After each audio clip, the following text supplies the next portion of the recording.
Muy buenas tardes, comunidad Loyola, comunidad EPEC. Pues hoy vamos a arrancar oficialmente nuestro itinerario, un fin del mundo puede ser diferente, un fin del mundo diferente. Y oficialmente en los semestrales. La semana pasada arrancamos en los cuatrimestrales, así que hoy vamos a comenzar con esas clases semestrales de la Universidad Loyola del Pacífico. Bienvenidas y bienvenidos a la comunidad EPEC, a la comunidad Loyola y a todas y a todos quienes nos están siguiendo. Vamos a tener hoy nuestra primera jornada de conferencias, para lo que le doy la palabra a nuestra compañera Dani Oliver para que nos dé los informes necesarios y nos presente a nuestro ponente que hoy estamos muy emocionados de recibir. Muchas gracias, Esli. Pues bien, les comparto antes que otra cosa que hoy en esta primera jornada de los semestrales tendremos 3 conferencias, la primera con Dante, que ahorita vamos a platicar, la segunda de 3 a 5, titulada La memoria colectiva en las historias de desaparición forzada, a cargo de Giselle Pérez, y a las 5 tendremos también a Pedro Pablo Achondo, también muy recomendable desde Chile, que nos va a hablar de poesía, rebeldía y resistencia. Así que se antoja muy bien este ciclo, es como una matiné, pueden empezar ahorita y llegar hasta la última conferencia. Y bueno, el título es un título interesante, ¿no? De estos conversatorios. Otro fin del mundo es posible. ¿A qué nos llama este título? Creo que busca movernos y invitarnos a reflexionar, a pensar, especialmente para las y los alumnos de la Loyola, pero para todos en general, en este momento que estamos viviendo de múltiples y complejos escenarios, ¿no? Pandemia, confinamientos, salud, a lo mejor alguna pérdida, muerte, pero también en otros escenarios que a lo mejor la pandemia ha como visibilizado más, ¿no? Un sistema de salud complicado, la situación económica, la vulnerabilización de ciertos colectivos sociales, situaciones políticas, etcétera, que parece como que efervescen de manera más aguda en estos momentos, ¿no? Entonces, eso es a lo que nos invita este título movedor, ¿no? Sobre el fin del mundo, pero nos invita también a ver qué respuestas podemos dar frente a esto. ¿Somos solo sujetos y sujetas pasivas frente a esto que está sucediendo? Nos parece que no. Y esta serie de conferencias tratan justamente de hablar, de reflexionar, de intentar respuestas, ¿no? De que sí, otro mundo es posible incluso en estas circunstancias difíciles. Entonces, bueno, a esto nos invita el título. Presento entonces a Dante Aragón, que nos acompañará hoy. No es la primera vez que tenemos el gusto de compartir con él. Podemos decir que ya es un poco de casa, por eso nos da mucho gusto. Y este día lo hará con la conferencia Ontología del Presente, entre peligros y esperanzas. Muy ad hoc el título para las situaciones estas de las que estamos hablando. Bueno, Dante es académico de tiempo completo en el Departamento de Filosofía en la Universidad Iberoamericana de la Ciudad de México. Es doctor en filosofía por la misma Ibero. Su tesis doctoral abordó el problema de la revolución y lo político en el pensamiento de Antonio Gramsci, en diálogo con la filosofía política contemporánea de influencia continental, o sea, es decir, de influencia latinoamericana, por la que recibió una mención honorífica.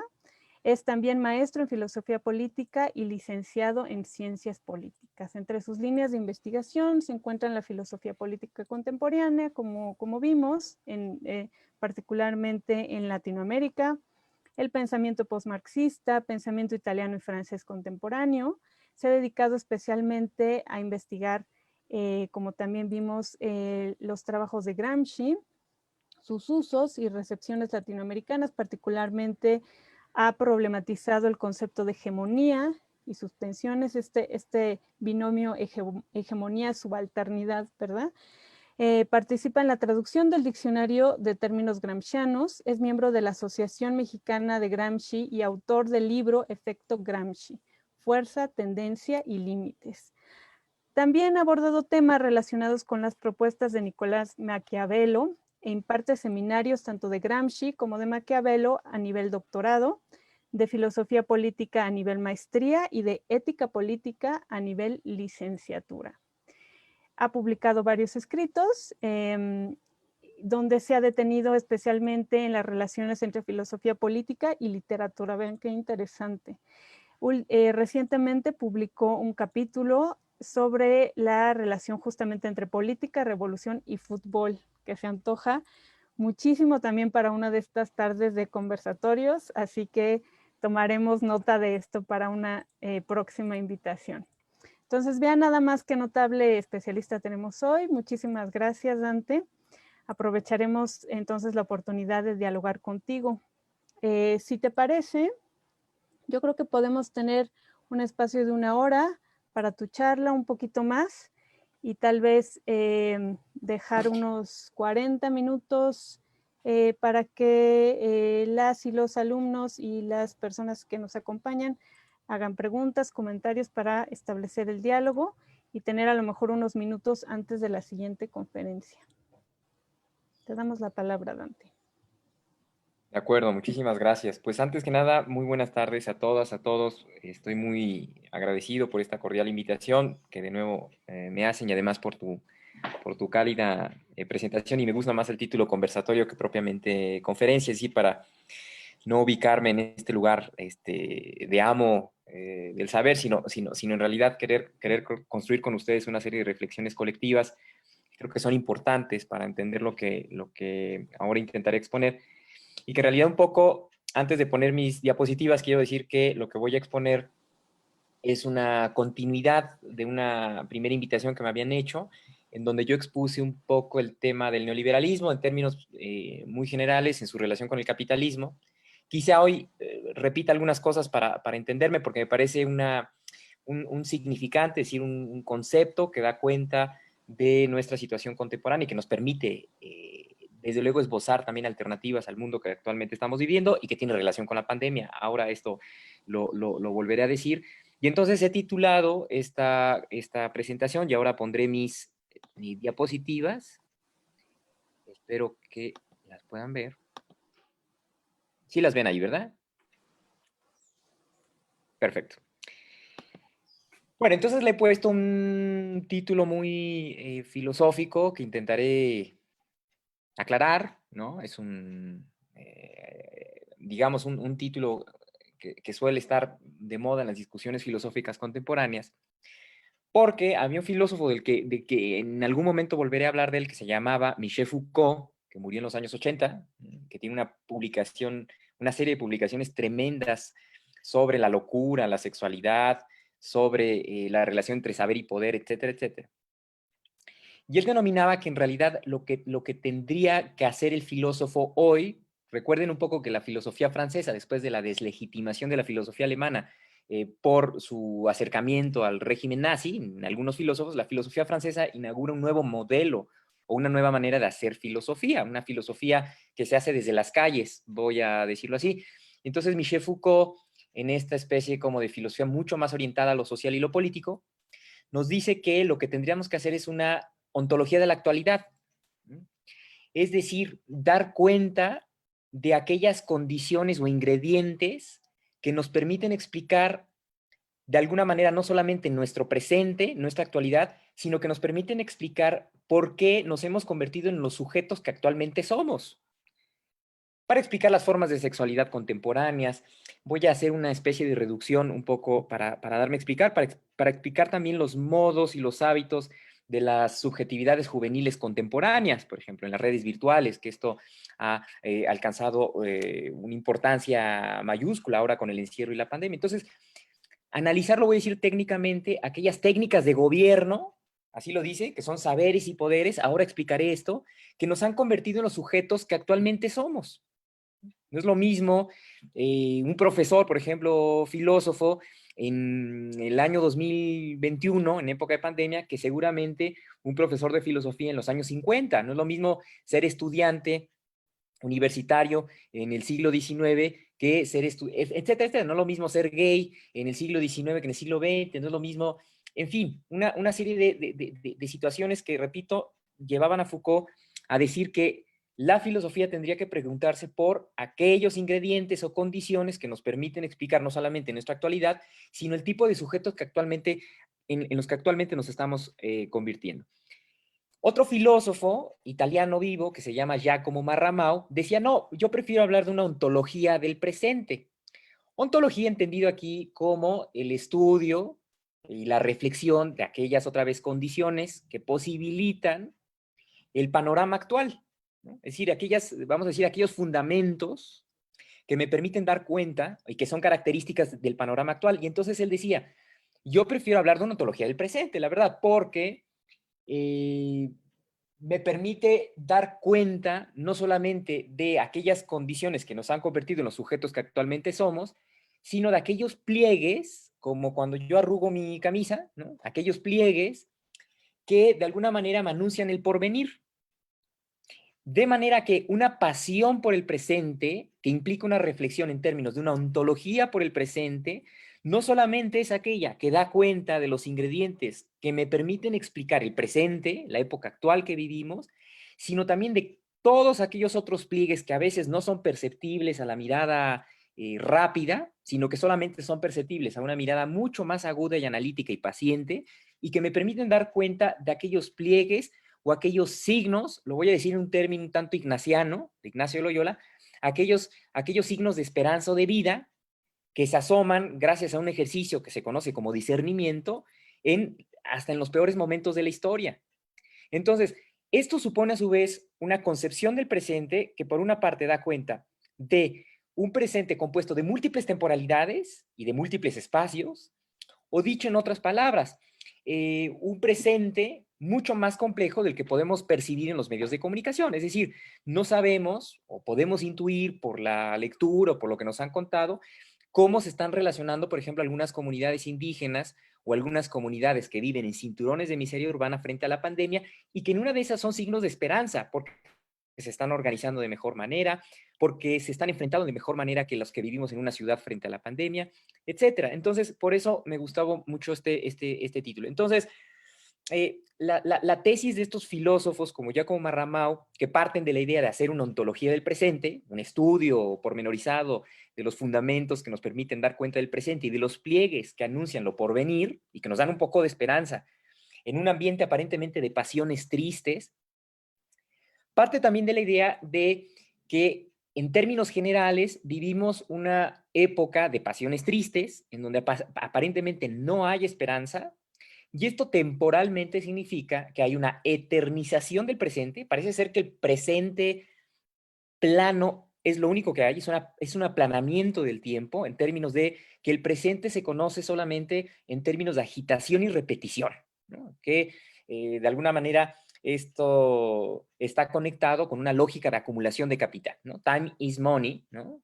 El tiempo está relacionado con una lógica de compresión del espacio y el tiempo para ganar la mayor ganancia posible en la menor utilización del tiempo. Entonces hay una colonización de nuestros tiempos y una colonización del futuro en términos de la lógica mercantil de acumulación de ganancia que no nos permite visibilizar alternativas por fuera de los marcos que nos impone, por ejemplo, el mercado, con una institución que lleva bienes y servicios allí donde hay una promesa de dinero. Es decir, no cualquiera puede ingresar a un hospital de lujo, no cualquiera puede ingresar a un restaurante de lujo. Y entonces lo que se propone, y particularmente a partir de este filósofo Giacomo Marramao, es cómo imaginar una nueva política que haga frente a esta desesperanza, una nueva política entendida como en la conferencia que habrá a las 5 o 6 de la tarde, bueno, que han anunciado ustedes, en términos de revuelta. Una política que sea capaz de intervenir, una política que sea capaz de abrir este tiempo aparentemente aplanado, sin alternativas, y una política que dé cuenta de esas formas comunitarias, de esas tácticas populares que nunca se agotan y que dan cuenta de un vitalismo popular en donde se gesta la esperanza. Entonces, para lo cual necesitamos una mirada muy aguda, lo voy a simplificar todavía más, que vaya mucho más allá de lo que nos presentan los medios de comunicación a las 10:30 de la noche, si alguien ve el noticiero de Denise Merker, ¿no? O sea, más allá de eso, hay una serie de pluralizaciones, de tácticas, de intervenciones, de revueltas populares, que de alguna manera están anunciando no solamente un vitalismo popular, sino también un mundo nuevo por venir, por pequeño e insignificante aparentemente que esto sea. Entonces, yo he denominado esta sesión como ontología de la actualidad, riesgos y alternativas, o peligros y esperanzas, continuidades del neoliberalismo, a propósito de la primera intervención que tuve el honor de poder exponer, y cancelaciones de la decisión política. ¿Por qué? Porque cuando yo hablé del neoliberalismo como un nuevo modo de producción que intensifica la lógica misma del capital, ¿qué quiero decir con esto? Que intensifica los modos de acumulación de capital, de distribución, y que de alguna manera configuran toda una forma de vida muy seductora en la que más o menos todos nos encontramos, que implica competitividad, la forma empresarial de nosotros mismos. Somos una especie como de empresas de nosotros mismos, y que nos gozamos en la idea de poder acumular y poder consumir. En esto se agota nuestra vida, vamos a decirlo más o menos de alguna manera. Y entonces, esta forma de vida que está sujeto a esta ideología del consumo y de la acumulación, cancela la posibilidad de alternativa. Con esto quiero decir, cancela la posibilidad de política entendida no en el estricto sentido, como nos aparece en los medios de comunicación, esta política corrupta, esta política de los partidos políticos, sino política como revuelta popular, política como intervención popular, política como capacidad de construir nuevas formas de vida que vayan más allá de esta lógica del consumo que nos ha llevado a la pandemia. Y a esto llegaré en un momento. Entonces, por eso decía que esta plática es una continuidad de lo que había dicho en la otra, y entonces recordaré algunas cosas que había dicho en la primer conferencia de manera muy breve, y aumentaré algunas otras cosas más, como para dar cuenta otra vez de nuestro presente o de nuestra actualidad. La primera de ellas es decir que el neoliberalismo, como una racionalidad normativa que generaliza la forma mercado a todas las áreas de nuestras vidas, es decir, que mercantiliza todo cuanto existe, o que somete todo cuanto existe a la lógica empresa de acumulación. Incluso ustedes dense cuenta en términos de nuestro vocabulario, la importancia que el significante éxito ha retomado en nuestros vocabularios, que es un significante que ahora está enganchado a la lógica de acumulación. ¿Quién es el exitoso?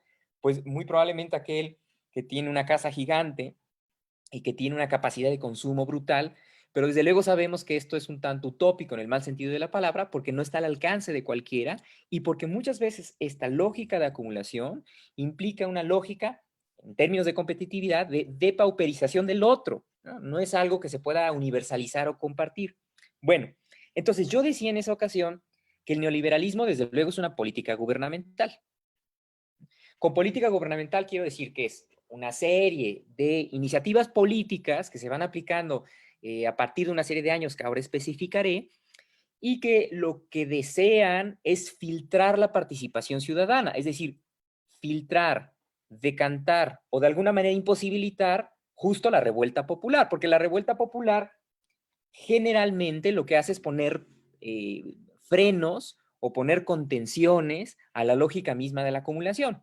Entonces, se hace lo posible por filtrar la participación ciudadana, como un cadenero de un antro, o como estos sujetos de la policía migratoria que se encuentran en los famosos checkpoints, por ejemplo, en los aeropuertos, que ellos filtran quién entra y quién no entra. Entonces, es una política gubernamental que intentó reducir la política no solamente a la lógica meramente parlamentaria o a la lógica de los partidos políticos. Tan es así que cuando nosotros pensamos en el significante política, inmediatamente pensamos en las lógicas clásicas de la política. Yo lo que estoy defendiendo aquí es que la política es mucho más que eso, es decir, que hay una diversidad de maneras de entender la política, y una de ellas, y que para mí es muy importante, pasa por ejemplo, la revuelta popular, no necesariamente por la forma partido político o por la forma del Parlamento o del Congreso. Bueno, pues en los años 90, que quizá muchos de ustedes son jóvenes y no se acuerdan de lo que pasó en los años 90.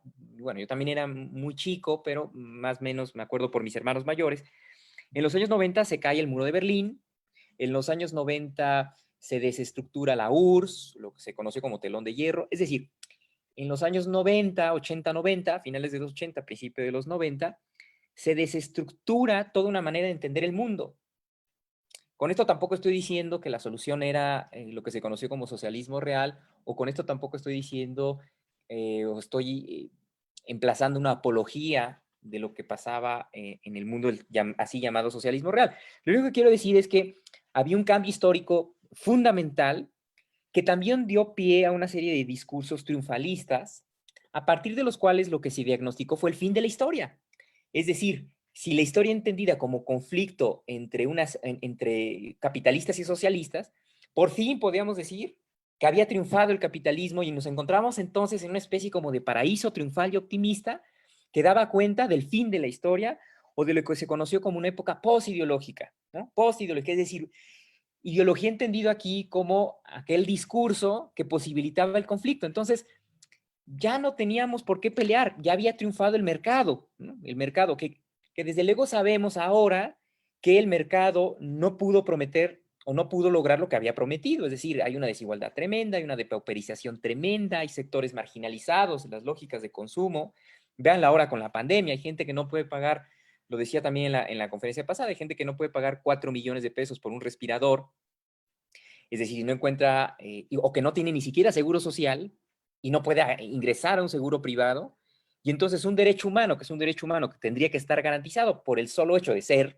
humano, que es la salud, no puede cumplirse, digamos, en el marco de la mercantilización de algo tan importante y tan sagrado, vamos a decirlo así, que es la salud, ¿no? Por no decir la educación, o por no decir una vida digna, o por no decir un empleo, una vivienda digna. Bueno, y entonces en los años 90, en esta perspectiva triunfalista y optimista de la historia, triunfalista desde el punto de vista del mercado capitalista, del mercado de la privatización, de la mercantilización y de la acumulación, se acuña un concepto que tampoco estoy diciendo que sea un concepto terrible y malo, pero que tendríamos que analizar críticamente como universitarios, que es el concepto de gobernanza. La gobernanza es un concepto que proviene de la economía neoclásica y que servía para dar cuenta de aquellas empresas que eran exitosas en términos de su eficiencia, es decir, que lograban hacer más con menos, de su eficacia, que lograban cumplir en un tiempo rápido la entrega de determinado o la elaboración y entrega de determinado producto, y la rentabilidad. Bueno, esto se traslada al ámbito del aparato gubernamental, es decir, la política se gerencializa. Esto desde luego tiene asuntos ambivalentes, sí, por una parte esto garantiza un aparato público aparentemente más eficiente, eficaz, que puede hacer más con menos y que uno puede ir a sacar una licencia de manejo, por ejemplo, de manera mucho más rápida y mucho más efectiva. Pero por otra parte también implica este proceso de gerencialización de la economía, no solamente un desplazamiento de lo que significa la política en términos del conflicto por el bien común, es decir, no todos percibimos el bien común de la misma manera, no todos percibimos el bien común de la misma manera, y entonces por eso hay conflicto, y el conflicto desde este punto de vista es, vamos a decirlo, es adecuado para el fortalecimiento de una organización política. Esto se desplaza y se gerencializa o se mercantiliza la política.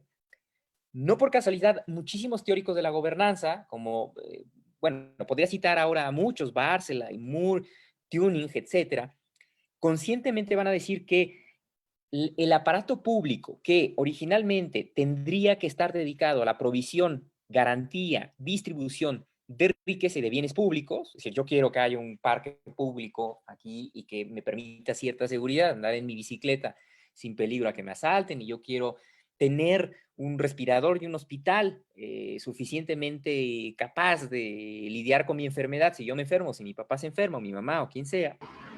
Pero en esta lógica de privatización se impone una gerencialización de la política, porque decía entonces, el aparato público ya no se tiene que dedicar a esto, sino que se tiene que convertir en una suerte de empresa en donde el alcalde o el político ya no es como tal un político dedicado administrativamente a la distribución y garantía de los bienes públicos, sino se convierte en un gerente, en un manager, lo dicen así, un gerente público, orientado al cliente ciudadano, es decir, que establece ahora una relación con el cliente ciudadano. Entonces, esta es una narrativa o un discurso demasiado seductor, porque desde luego, cuando uno lee o uno escucha este tipo de discursos, pues suenan demasiado seductores frente a lo que también conocimos como un Estado corporativizado, demasiado jerárquico, obeso, patriarcal, corrupto, ¿no? Pero como si eso significara necesariamente lo público. Y en este diagnóstico neoliberal, lo público inmediatamente les remite a este Estado. Es decir, lo público no es el parque que yo quiero, lo público no es el hospital que yo deseo, sino necesariamente lo público es remitido a este Estado obeso, patriarcalista, corrupto, y esto sabemos que es una simplificación de lo público.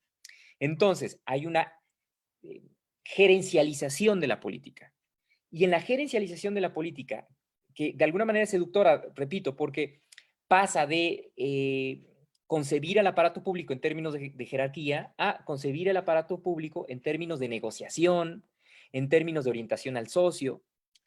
Pero en el mundo de la vida real, en el mundo de la vida cotidiana real, nosotros sabemos que esto no opera así. Es decir, nosotros sabemos que no todos califican para ser socios en esta especie de gobierno en red, de networking y de producción de networking. Es decir, la Volkswagen podrá calificar para ser socio del gobierno empresarial, pero no así un comisariado ejidal, por ejemplo, un campesino que legítimamente no quiere firmar un documento a partir del cual se va a posibilitar construir un gasoducto que pase por su propio terreno y que ponga en peligro no solamente su fuente de trabajo, sino su vida misma y la de su comunidad. Estos campesinos generalmente son encarcelados, son torturados, son disuadidos. Entonces sabemos que en el mundo de la vida cotidiana, en el mundo real, no cualquiera califica de socio, y sabemos que en el mundo real esta gerencialización de la política, si bien por una parte, de manera ambivalente, frente a determinadas clases medias y altas, produce una serie de bienes y servicios públicos aparentemente de la manera más eficiente y eficaz posible, como si uno fuera a una empresa privada, y que además se parte del presupuesto que necesariamente lo privado es mejor, esto habría que discutirlo otra vez universitariamente. La otra cosa que sucede, y que esto me parece muy grave en el terreno de la gobernanza, es que se desplaza la discusión por los fines últimos de la configuración social. Es decir, se puede discutir todo menos que el mercado sea aquel que rige las vidas, no solamente de múltiples personas, sino la propia vida pública. Después de eso, todo se puede discutir, menos esta lógica empresarial. Se puede discutir si Volkswagen o Audi puede acceder a una política pública o puede acceder a un mejor trato con el gobierno, pero lo otro no se puede discutir. Es decir, no puede discutirse que un campesino o un indígena legítimamente defienda que su terreno, su tierra, es una fuente de vida desde su cosmovisión y no tiene por qué ser una mercancía para convertirse en un hotel, aunque otros pretendan desde otra manera de relacionarse con la tierra, que esto es lo mejor y que esto es lo correcto.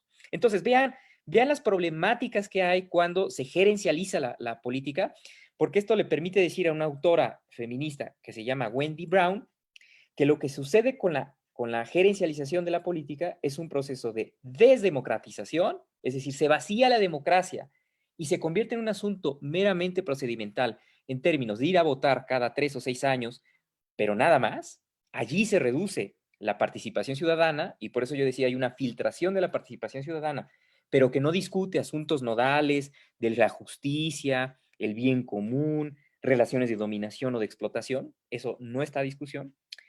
Y por otra parte, se economiza lo político. Es decir, lo político se entiende con categorías abiertamente mercantiles, que pasan desde luego por la acumulación de capital. Entonces, quizá la traducción en términos del político que desea postularse como candidato electoral sea no acumular desde luego riquezas, o no necesariamente, que también puede ser desde luego, sino acumular votos en una orientación al cliente ciudadano. Entonces, instrumentalizo mi relación con aquel ciudadano que sé que si yo le cumplo su deseo, me va a redituar en votos. Entonces, hay una relación mercantil. Esto, desde luego, parte de una serie de presupuestos, es decir, estos fundamentos que yo he denominado aquí como aquellos que pueden ser detectados desde una lente ontológica. Estos presupuestos son que el sujeto, es decir, cada uno de nosotros, somos necesariamente sujetos que maximizamos siempre nuestras utilidades y que minimizamos nuestros costos. Esto quiere decir que si yo partiera de ese presupuesto, que a mí me parece un reduccionismo de la multidimensionalidad de la subjetividad, tendría que entonces decirles a ustedes que yo en este momento estoy maximizando mis utilidades y estoy minimizando mis costos. Entonces seguramente les estoy viendo la cara y a lo mejor yo no soy un profesor universitario, les pongo de ejemplo a mis alumnos, sino descubren que soy un futbolista, ¿no? Como pasó hace años en el equipo del Puebla al que yo le voy, pues soy poblano, es un, nadie es perfecto, ¿no? Y claro, se descubrió hace años que una serie de futbolistas que había contratado jugosamente el equipo del Puebla no eran jugadores profesionales de fútbol, sino eran taxistas, ¿no? Y de Eslovenia, creo, ¿no? De Eslovenia o algún país de Europa del Este. Y entonces, bueno, necesariamente esta es la presuposición del andamiaje neoliberal y gubernamental, que el sujeto es un sujeto que necesariamente está egoístamente maximizando sus utilidades y minimizando sus costos. Desde este punto de vista, imagínense, si yo asumo ese presupuesto, ¿cómo me podría comportar frente a mi amigo, amiga o pareja? Es decir, tendría yo que ser una persona que instrumentaliza siempre la relación con el otro, porque busco siempre ganar y minimizar mis costos, es decir, sacar partida o sacar una ganancia de la relación y no amar a la otra o al otro por amor, es decir, pues porque sí, es decir, de manera gratuita, sino porque esto me va a redituar de alguna manera. Bueno, entonces este es un primer problema. Desde luego estoy diciendo aquí cosas así generales para que posteriormente ustedes puedan ir preguntando. Pero también el neoliberalismo es una política económica. Es una política económica que tiene una serie de también presupuestos teóricos y prácticos que más o menos seguramente muchos de ustedes conocen mejor porque son economistas o porque están mucho más cercanos a las ciencias administrativas. Yo soy filósofo, pero entonces yo daré cuenta de los presupuestos filosóficos del neoliberalismo. Y uno de los tantos presupuestos filosóficos del neoliberalismo es partir de la idea o del axioma, vamos a decirlo así, según el cual los mercados se autorregulan a sí mismos. De manera que toda intervención estatal o toda intervención de aquella entidad pública, pues es perversa y se asemeja necesariamente a lo que conocemos como un proceso político totalitario, parecido a los nazis o a los fascistas. Esta fue la tesis de pensadores como Hayek o Mises después de la Segunda Guerra Mundial, la famosa escuela austriaca, que también tuvo sus, digamos, sus allegados en Norteamérica con la teoría monetarista de la inflación de Milton Friedman, ¿no? En Estados Unidos, según el cual también la oferta crea su propia demanda, hay una autorregulación de los propios mercados. Y filosóficamente, si yo me pusiera aquí filosófico, podría también partir de la premisa según la cual lo que está de fondo es pensar que el mundo es consumible y que uno es la medida de todas las cosas. Entonces, que uno es una especie como de sujeto que está frente al mundo para dominarlo, conquistarlo, transformarlo y consumirlo. Bueno, ahora, esta política económica la voy a decir muy rápido porque seguramente en algunas clases ustedes lo han visto de mejor manera de lo que yo puedo decirlo ahora. Implica un redimensionamiento del Estado, es decir, una reducción del Estado respecto de aquellas tareas antiguas que implicaban redistribución de la riqueza, que implicaban la garantía de lo público y reorientar el gasto hacia otras necesidades o reorientar el Estado hacia la forma empresa o la economía transnacional y financiera. Entonces, ahora lo político es, ya no determina o condiciona nuestras formas de vida, sino lo político queda determinado por la economía mercantil capitalista. Entonces, esto implica un redimensionamiento del Estado. ¿Redimensionamiento del Estado en qué otro sentido? Y esto me parece peligroso. Quizá en la última conferencia lo puedan ver un poco por el tipo de tema. En términos de que el Estado se vuelve mucho más policíaco, porque el Estado tiene que reducirse en términos de esta redistribución de la riqueza, de provisión de bienes públicos, para encargarse ahora de reprimir marchas, para encargarse de infiltrar teléfonos celulares. En la época de Rafael Moreno Valle, gobernador del estado de Puebla, que en paz descanse,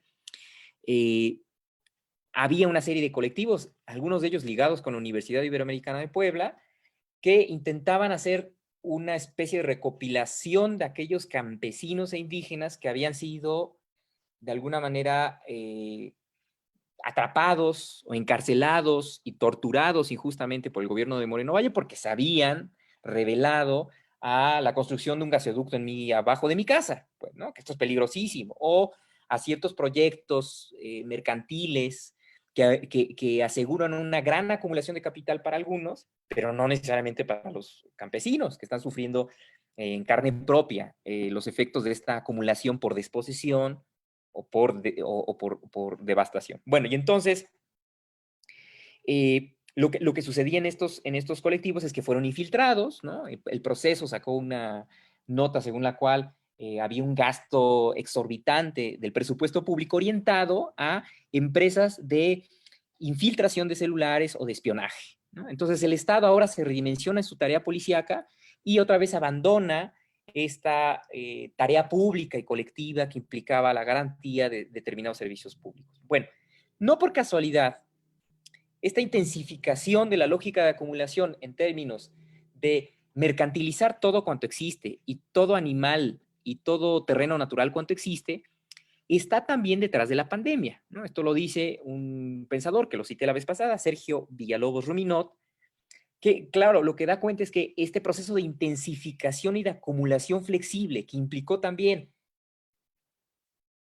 insertar especies silvestres no hechas para el consumo ni hechas para la mercantilización, ha provocado este pasaje de virus animales a los humanos que se conoce técnicamente como enfermedades zoonóticas.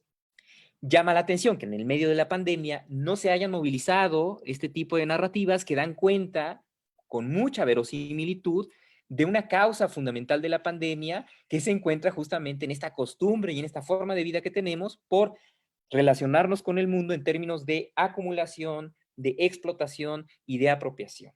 Bueno, pero además había dicho, y con esto termino este primer resumen, que el neoliberalismo también es una forma de gubernamentalidad, es decir, gubernamentalidad en el sentido de estructuración de la conducta de los otros. Esto es muy Foucaultiano.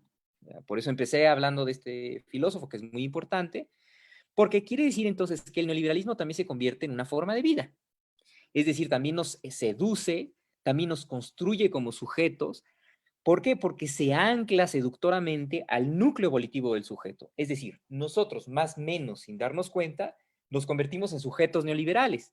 Nos relacionamos incluso sexualmente, muy probablemente con una pareja, bueno, puede ser que se relacione uno sexualmente con la pareja también en términos neoliberales, en términos de maximización de ganancia, de minimización de costos, de intensificación de ciertos placeres meramente egoístas y no por amor a la otra o al otro, etcétera, etcétera.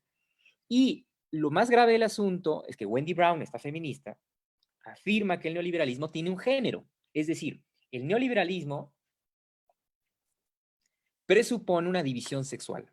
El neoliberalismo, que en parte se puede entender también en una frase de Margaret Thatcher, una dirigente, primera ministra de Inglaterra en el año 79, decía, no existe la sociedad, según ella, no existe la sociedad, sino existen los individuos, mujeres y hombres, puntos suspensivos, y sus familias. Quiere decir entonces, dice Wendy Brown, que la existencia de este individuo como lobo de Wall Street, como esta película de Brad Pitt, que es una especie como de tiburón que quiere comerse el mundo de manera, yo diría, infantil, que esto es lo que define propiamente un niño, ¿verdad? Si a un niño le dan dulces, pues se quiere comer todos los dulces. Es una especie como de infantilización que da rienda suelta al deseo más primitivo. Tiene un género, porque este individuo empresario de sí mismo, que es competitivo, que es un tiburón y que es capaz de encontrar nichos de oportunidad para invertir, que es un poco lo que hace finalmente el narcotráfico también, es muy neoliberal el narcotráfico, presupone una serie de cuidados dados por una familia heterosexual liderada por un varón, es decir, una familia tradicional. Es decir, el individuo masculinizado, capaz de dominar al mundo, capaz de violentar al mundo en esta ansia de acumulación y apoderamiento, presupone una serie de mujeres dedicadas al cuidado y que son mujeres que no están consideradas en términos de esta lógica masculinizada, violenta, valiente e individualizadora que presupone no solamente el neoliberalismo, sino el capitalismo. Bueno, y entonces yo quiero ofrecer algo más. Quiero decir que el neoliberalismo también funciona como una teología política, específicamente política. Ahora especificaré qué me refiero con eso. Es decir, el neoliberalismo, en esta especie de monopolización del mundo, implica la superimposición del mercado como si fuera Dios, y en este sentido es indiscutible, y en este sentido es condición de posibilidad de todo cuanto existe, es decir, un Dios con minúscula, un Dios espurio, no es el Dios del amor ni el Dios liberador, que se manifiesta, por ejemplo, en el Jesús histórico, sino es un Dios del comando. El padre Jorge Manzano, un jesuita que en paz descanse, que escribió un gran libro sobre Nietzsche y que daba clases en el ITESO, decía un poco en términos de broma para explicarse que es un Dios judicial. Es decir, no es el Dios que se manifiesta en el mensaje de la kenosis, del Jesús que toca al leproso, sino es un Dios judicial, es un Dios del comando. Yo pensaría también, en lugar de la figura de Dios, pensar sin el rey. Es decir, el neoliberalismo hace las veces del rey. Es decir, el rey antes de la Revolución Francesa era una persona que no era considerada como una persona como cualquiera de nosotras o de nosotros, sino que era una persona que implicaba un doble cuerpo, un cuerpo místico y un cuerpo terrenal. Es decir, dicho en palabras más fáciles, el rey antes de la Revolución Francesa era concebido como el representante de Dios en la tierra. Entonces, la relación que se tenía en el dispositivo monárquico con el rey implicaba esta relación de súbdito, de no cuestionamiento, y lo que dijera el rey, pues era la ley y la voz de Dios. De manera que si yo asesinaba al rey, pues esto explica un poco el tormento de un regicida, de alguien que se atreve a matar al rey, que ilustra muy bien Foucault en un libro que se llama Vigilar y Castigar, en la primera parte, porque era más, no era otra cosa sino matar a Dios y a la comunidad. Entonces el rey era una cosa sagrada. De manera que la democracia, según algunos autores franceses como Claude Lefort, solamente puede ser entendida a partir de la decapitación del rey. Es decir, a partir del momento en que nos damos cuenta que la política no es un asunto de comando monopolizador de todo cuanto existe, sino que tiene que ver con un conflicto a partir del reconocimiento de la diversidad de posturas y de maneras de relacionarse con el mundo. Esto sería democracia. Lo contrario, entonces, sería un eclipse de este espacio dejado por la muerte del rey. Luis XVI es decapitado después de 1789. Y entonces hoy podría decir que el neoliberalismo es antidemocrático en tanto cuanto se ubica otra vez en este lugar dejado vacío por la decapitación del rey y vuelve a intentar monopolizar sentido. Esto es teología política. A esto me refiero con teología política. Es decir, aquel espacio, lugar, entidad, sea un partido político, sea un líder mesiánico o sea el mercado, que hace las veces de Dios en este sentido. Esto lo dice Carl Schmitt, un jurista muy inteligente y muy conservador, de principios del siglo XX, que muere en los 80, pues, pero que escribe sus cosas más interesantes en los años 20. Y con teología política él quería decir que la teología política era un proceso de reunificación de la diversidad o un proceso de omnipotencia, de colonización de todo el sentido en las manos de un personaje o en las manos de un espacio o de un discurso. Y que esto implicaba la instauración de un orden representativo de la divinidad, y por eso es intocable y es indiscutible. Esto implicaba la capacidad de decidir incluso en qué momentos poder suprimir el propio orden, porque el orden está en peligro. ¿No? Y esto implicaba la figura de un representante de Dios en la tierra que respetaba una jerarquía, es decir, porque es el rey que tiene un contacto directo con Dios. Claro, la hipótesis aquí de algunos pensadores como José Luis Villacañas es que el neoliberalismo hace las veces de teología política y esto lo hace no solamente indiscutible, sino aquí diré algo muy importante, esto lo hace seductor. Y en tanto seductor, eficaz y potente. Ahora explicaré en qué términos. ¿En qué términos se puede entender este monopolio del sentido del mercado? En términos que ofrece un sentido de realidad, ahora explicaré a qué me refiero con esto, ofrece una promesa de salvación y ofrece un sentido unitario, único y decisivo, frente al cual aparentemente, por eso el título de la conferencia, no hay esperanza o no hay alternativa. ¿Por qué es esta promesa de salvación? ¿Quiénes son los salvos? ¿Quién es la comunidad de los salvos en el neoliberalismo? Aquellos que son sujetos de crédito. Es decir, hay una relación, por ejemplo, en Nietzsche entre culpa y crédito. Entonces yo, como no quiero ser culpable, que esta es la gran premisa de esta teología que me domina y que me disciplina y que me erotiza, porque lo hago también voluntariamente, entonces yo hago todo lo posible por demostrarle a un banco que soy sujeto de crédito. Entonces yo tengo una cantidad de alumnos preocupados porque no tienen historial de crédito. En Chile, qué bueno que invitaron a un chileno. Chile es importante porque en Chile comienza el neoliberalismo propiamente el 11 de septiembre del 73 con un golpe de Estado, ¿no? Esto es muy significativo. En Chile, Tomás Mulián, un importante pensador de la revuelta, decía que en Chile el ciudadano es credit card, es decir, uno es ciudadano y persona en el marco de la teología neoliberal, en tanto cuanto uno es sujeto de crédito. Y entonces, claro, no solamente uno obtiene este certificado de salvación dado por una institución bancaria que hace las veces de templo, sino que además en esta ansia de consumo ilimitada que yo no puedo cumplir, me vuelvo otra vez a endeudar constantemente. Y entonces tengo que probar constantemente que no soy culpable, es decir, que soy sujeto confiable y que soy un sujeto de crédito, es decir, que soy un sujeto salvo, empresario de mí mismo, preocupado de mis finanzas, inversor, acumulador y con gran capacidad de compra, ¿no? Esto es la gran seducción del neoliberalismo. Lo voy a decir técnicamente. Lo que quiero decir es que el neoliberalismo se ancla al aparato psíquico del sujeto, estoy diciendo una consideración psicoanalítica, yo no soy psicoanalista, y que se engancha al plus de goce. Plus de goce es una palabra que acuña o que trabaja Jacques Lacan, un importante psicoanalista francés del siglo XX, y plus de goce no es otra cosa, sino la promesa de aumento, intensificación del placer inmediato en términos de euforia. Entonces, lo que nos promete seductoramente el neoliberalismo, incluso en una especie como de negación de nuestra propia muerte, es la intensificación del momento. Perdonen la expresión, pero eso yo se lo pongo de ejemplo a algunos alumnas y alumnos, es la lógica Viagra, ¿no? Yo tenía un alumno que me platicaba que era portero de un equipo de fútbol y que en los partidos más duros se metía Viagra, una especie como de droga o narcótico que promete una intensificación absurda del momento, olvidándonos que somos finitos, que somos vulnerables y que somos mortales. Entonces, esta es la gran seducción neoliberal.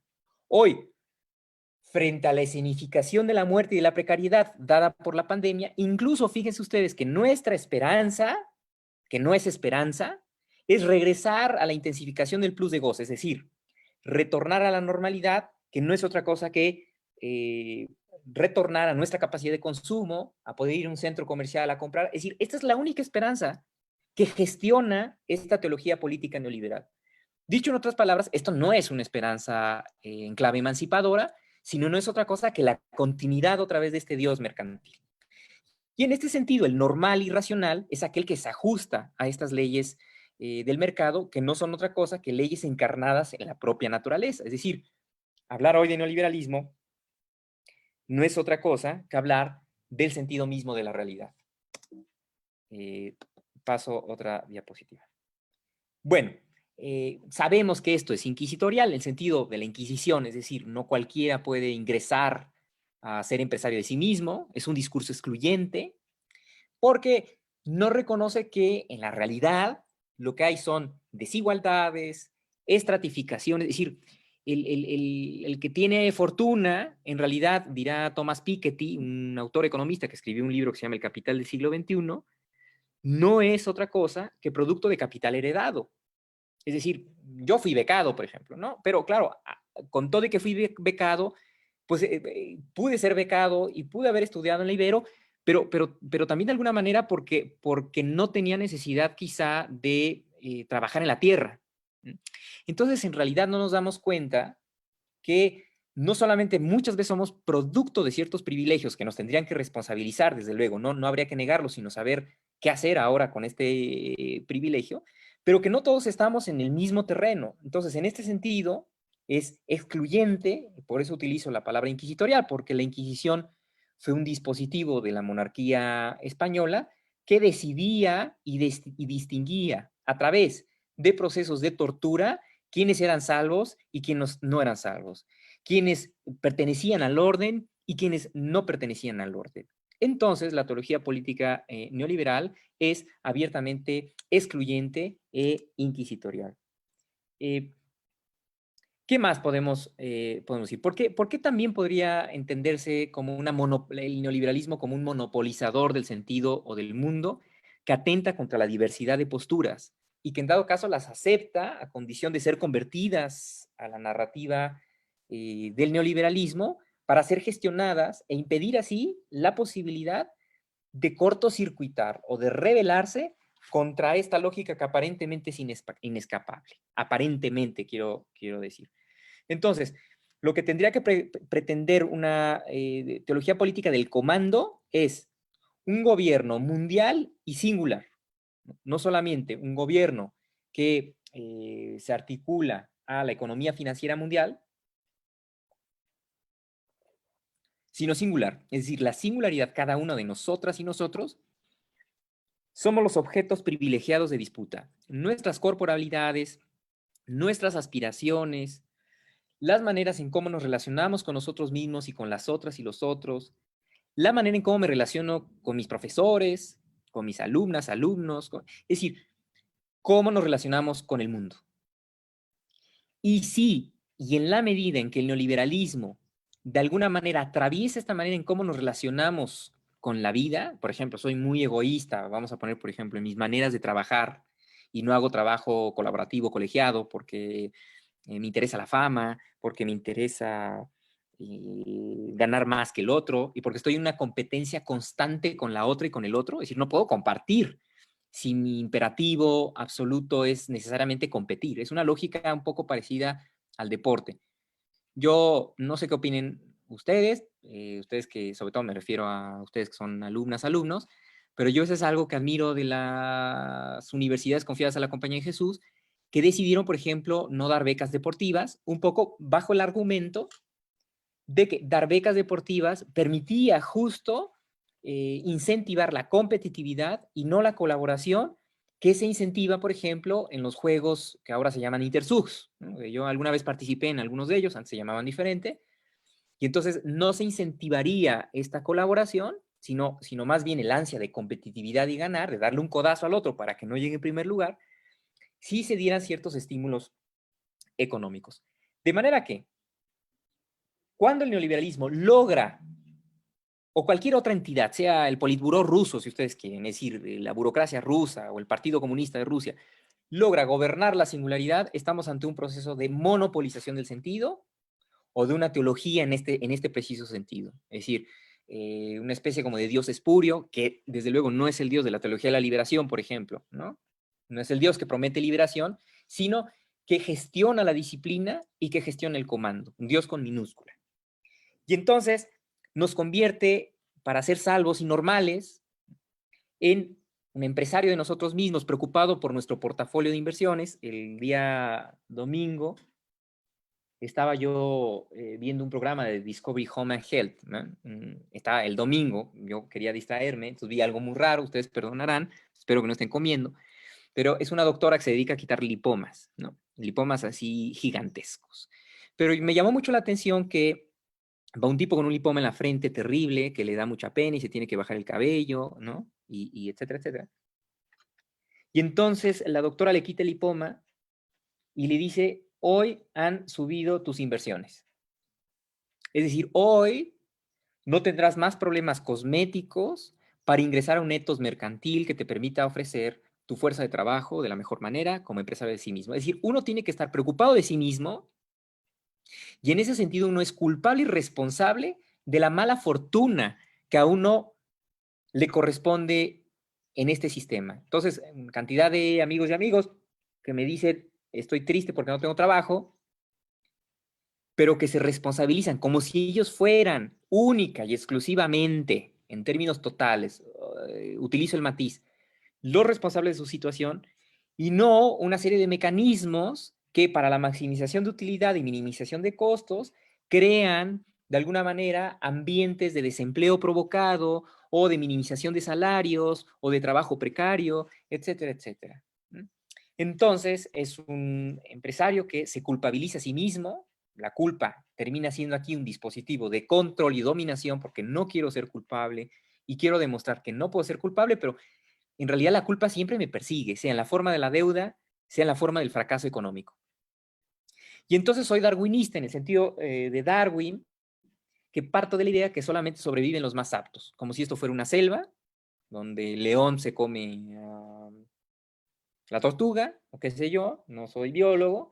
Y entonces, claro, vivimos en el mundo queriéndonos comer, bueno, estoy diciendo en términos generales, no todos, unos más, unos menos, queriéndonos comer al de junto, ¿no? Entonces, como la lógica competitiva, darwinista, para demostrar que yo soy más apto y que yo me puedo salvar y puedo ser normal. Entonces, es una forma de deportista en el mal sentido, que no posterga el goce, sino que se goza en su triunfo, ¿no? Un poco el que va al gimnasio, imagínate, yo cuando voy al gimnasio, yo no soy muy musculoso, no soy nada musculoso, ¿eh? Pero llega el otro que me quiere demostrar que él puede hacer 10,000 repeticiones más que yo, ¿no? Y claro, si yo no me, si yo me sujeto a esa jugada, entonces yo me voy a lastimar porque voy a querer cargar tanto como él o como ella, pero lo que habría que hacer es sustraerse de la lógica de la competitividad. Bueno, conclusiones. Entonces, lo que sucede con el neoliberalismo, en tanto monopolizador del sentido, es que nos convierte en vidas precarias. Precarias no necesariamente a aquellos que les va mal en términos de acumulación y consumo, sino precario también al que le va muy bien, pero precario en el sentido de que hay una precariedad o una pequeñez o una estrechez de su horizonte de experiencia. Es lo único que hay y no tiene alternativas de crítica ni mediaciones de distanciamiento que le permitan construir una vida en otros términos. Entonces, lo que hay es un bloqueo de la novedad, incluso en la pandemia. Repito, muchas veces, esto no lo estoy diciendo en términos absolutos, desde luego que en ciertos sectores populares, si no, sería una contradicción con lo que primero he dicho, en ciertos sectores populares hay ciertos gestos de novedad, pero en términos generales hay un bloqueo de la novedad, incluso en la pandemia, en términos de que la única esperanza posible es el retorno otra vez de aquello que nos ha provocado estar donde estamos. Acumulación, intensificación, y que no por casualidad más de un pensador y pensadora ha dicho que nos vienen más pandemias o hay más pandemias por venir. Es una vida precaria en el sentido que las leyes del capital se escenifican como naturaleza divinificada, es decir, como algo que es indiscutible, algo que no deja alternativa. Hay otra frase de Margaret Thatcher, esta, repito, primera ministra que introduce el neoliberalismo en Inglaterra, que decía, there is no alternative, no hay alternativa, ¿no? Entonces gestiona la esperanza, vamos a decirlo así.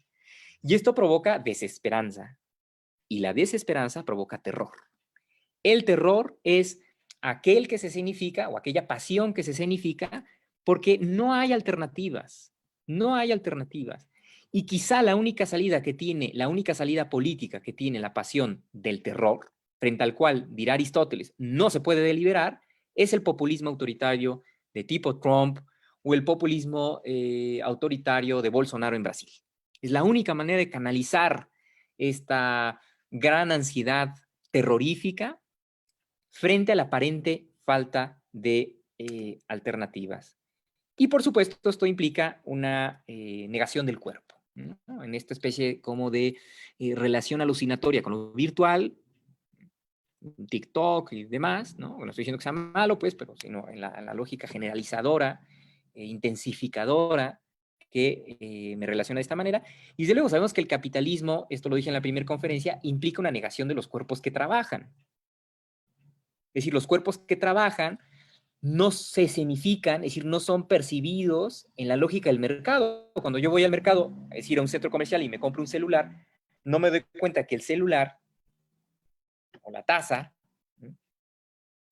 es producto de una serie de relaciones de dominación y explotación y de carnes y cuerpos de mujeres y hombres quizá mal pagados y explotados que están produciendo esto. Ahí, cuando yo iba a una cosa en la Ibero México que se llamaba Ejercicios Espirituales de la Vida Ordinaria, no sé si conocen un libro muy bonito que se llama Salmos para sentir y gustar de las cosas internamente, de un jesuita, no recuerdo el nombre ahora, pero que decía, bienaventurados aquellos que se dan cuenta que detrás de sus cuerpos musculosos o detrás de estas casas que admiramos en ciertos fraccionamientos, lo que se encuentran son relaciones de personas que están trabajando en un sueldo miserable, etc. Esta especie que desfetichiza nuestra manera de relacionarnos con las cosas, porque el fetichismo de la mercancía, que es la moneda corriente en el sistema de equivalencias del capitalismo, niega las corporalidades, ¿no? Las corporalidades, que es un poco hoy lo que se escenifica justo en la pandemia, la corporalidad de los que no pueden hacer como nosotros cuarentena, sino que tienen que exponerse en el metro, por ejemplo, de la Ciudad de México, en Pantitlán, que a veces no sirve el metro, ¿no? Por todo lo que ha sucedido, y son las vidas sacrificables, y esto es terrible. Sin embargo, repito, muchas veces la promesa otra vez implica la reinstitución de lo mismo, es decir, olvidémonos de esto y regresemos a las andadas, pues. Bueno, esperanzas.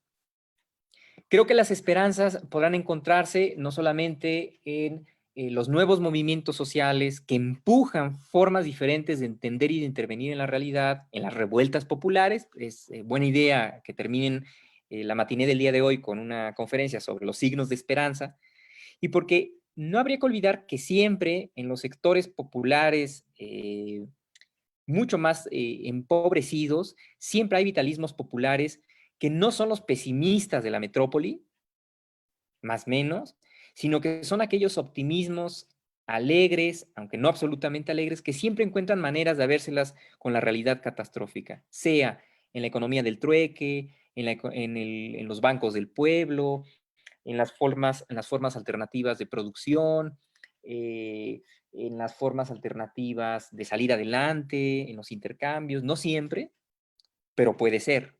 Y también, desde luego, en las propias ciudades. Y siempre hay alternativas. Dicho en otras palabras, nunca se agotan las posibilidades de algo diferente.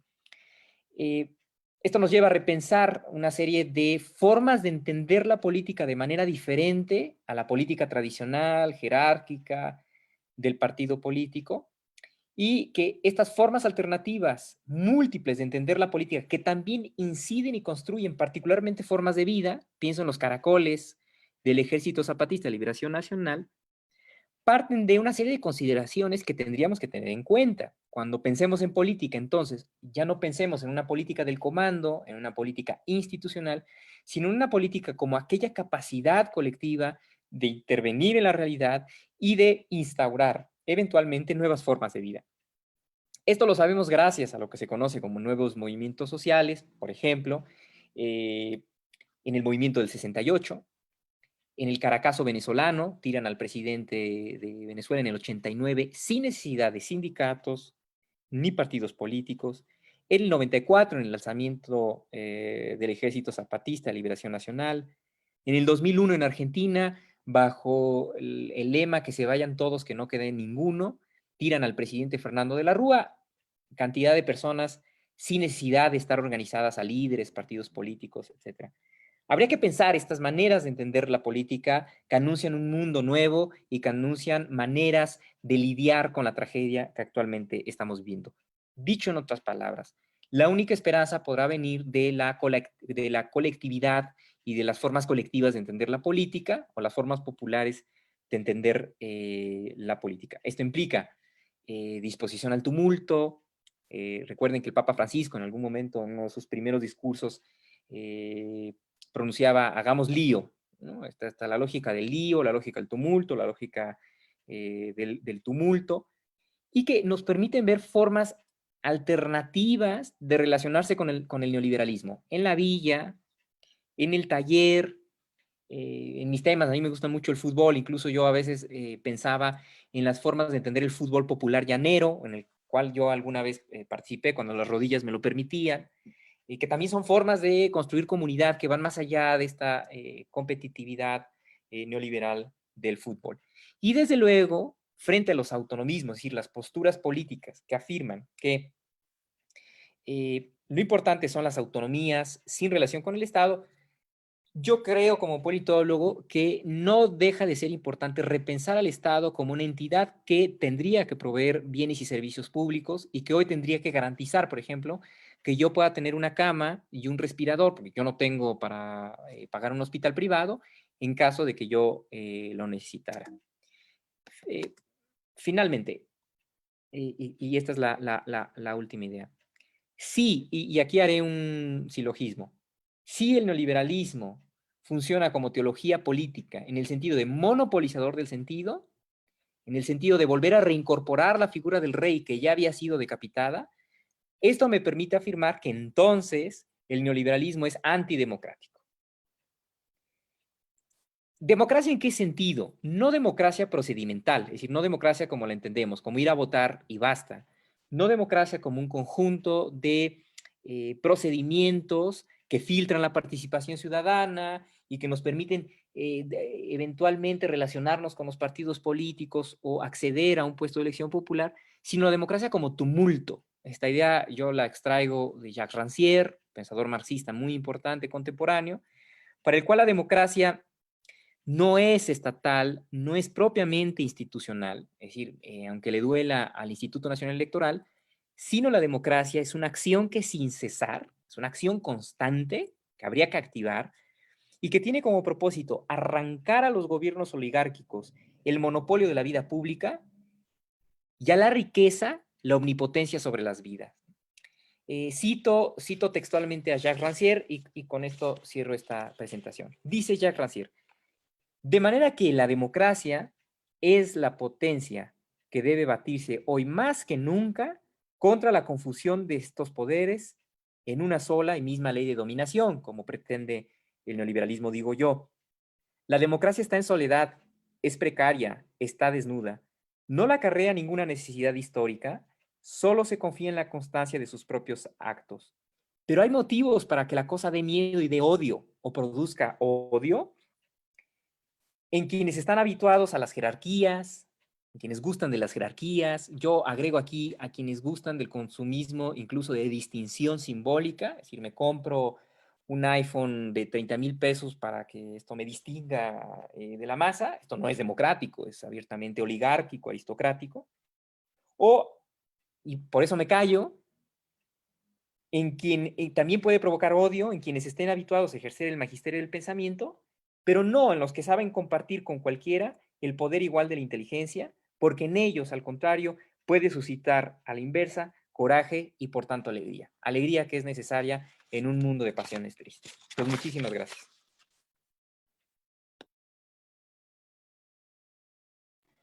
Muchísimas gracias, Dante. Estamos en muy bien de tiempo para que ustedes preparen sus comentarios, preguntas, para tener este rato de compartir. Me parece que que tenemos aquí un excelente diagnóstico de la situación o panorama general, ¿no? De la ideología de nuestro tiempo, del contexto hegemónico, por lo menos, ¿verdad, Dante? Ahí me corregirá si estoy usando de manera correcta el concepto, por lo menos hegemónico, esta ideología hegemónica frente a la que estamos. Y vemos, como nos explicas, que el neoliberalismo se mete hasta la cocina, se mete hasta la cama, se mete en nuestro corazón y en nuestro pensamiento también, ¿no? El neoliberalismo no solo como economía, sino como político, cultura, subjetividad, afectividad, voluntad, deseos, ¿no? Y es en ese contexto, en esa ideología hegemónica, que no es la única, pero es frente o con la que otras formas de pensar tendrán que enfrentarse en este monopolio que dices del sentido. Frente a eso tendremos que construir otros sentidos, donde vamos, la invitación tuya creo con este cierre es donde tenemos que conocer qué es lo que sucede, tenemos que tomar conciencia de justamente esto que se nos pretende imponer y lo que genera, ¿no? Las desigualdades, las inequidades, las exclusiones, y ahí donde tendremos que construir sentido y una reflexión, una respuesta también éticas, ¿no? Queriendo hacer alusión a estos temas sobre los que las y los estudiantes están reflexionando en este semestre. Entonces, bueno, pero justamente no es la única, como dices, y habría que pensar dónde están esas alternativas, buscarlas, construirlas, promoverlas, ¿no?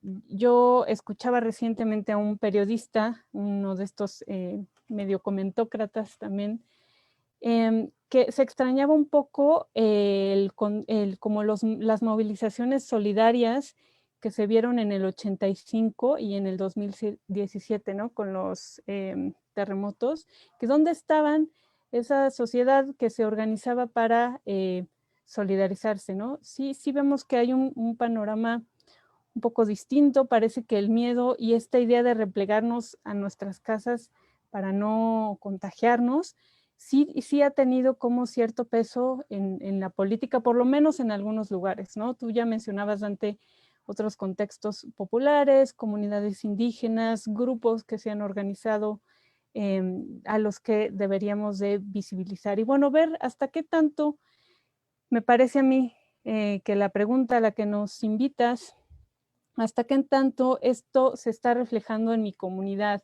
en mi familia, en mis propios afectos, ¿no? En lo que me seduce, en lo que me angustia, ¿no? Entonces, bueno, abriríamos este espacio para sus comentarios y preguntas. Aquí tengo en el chat Mario Mendoza pregunta: ¿existe alguna postura económica contra el neoliberalismo que contemple a todos y no solo a minorías privilegiadas? Esta es una pregunta para economistas y también para filósofos. Sí, muchísimas gracias. Sí, desde luego que es para economistas, aunque yo responderé desde lo que puedo responder. Es solamente decir algunas cosas que también tú has dicho que son muy interesantes, Daniela. Simplemente también las dejaría ahí por si alguien también quiere preguntar algo a propósito de eso. Y que pasan por tres consideraciones que has dicho y después intentaré responder a la siguiente pregunta. La primera de ellas es no solamente la manifestación de la manifestación de ciertos movimientos de solidaridad, por ejemplo, en las revueltas populares de Chile o en las revueltas en el 2011 en la primavera árabe o el 131 en la Universidad Iberoamericana. Es decir, esto habría que pensarlo porque lo que me parece aquí interesante y que la discusión que están desatándose a partir de este tipo de manifestaciones es hasta qué punto estas pueden incidir realmente en la agenda pública o en la configuración de lo público y no se agotan en una mera energía momentánea. A mí me parece que no, ¿no? Esto lo digo a propósito de algo que me enseñó un querido profesor, Benjamín Arditi, de la UNAM, que decía: no hay nada que se desvanezca sin dejar huellas simbólicas o materiales. Lo digo porque me parece que es algo bien interesante. Y la segunda cosa que también, por cierto, trabaja Benjamín Arditi, este profesor, que es un especialista importante, un referente importante en América Latina para el pensamiento de estas formas alternativas de pensar la política, o como él denomina, postliberales, es hasta qué punto este replegarse en casa, que desde luego impide el contacto de cuerpos en la calle, que esto es fundamental para la movilización, hasta qué punto también el Internet tan anatemizado o mal visto a partir de determinadas posturas, también puede servir como una herramienta de incidencia en el debate público, el Twitter, el Facebook y todo lo que se ha conocido como política viral 2.0 o tecnopolítica, ¿no? Esto también podría ser interesante.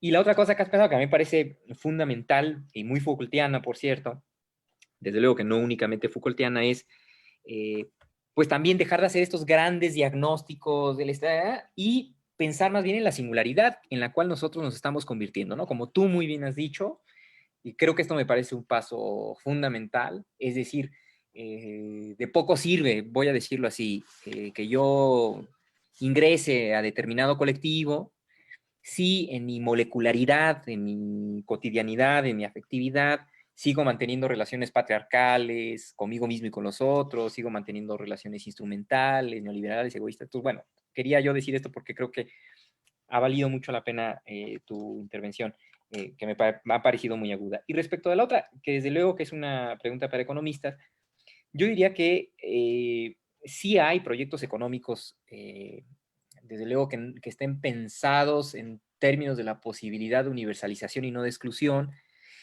y que quizá no pasa necesariamente por la generalización de la forma mercantil mercado, es decir, por este exceso mercantil, donde no todos podemos consumir igual, donde no todos pueden acceder de la misma manera, nunca podrá ser así, que pareciera ser que por sí mismo genera necesariamente estas externalidades, como denominan los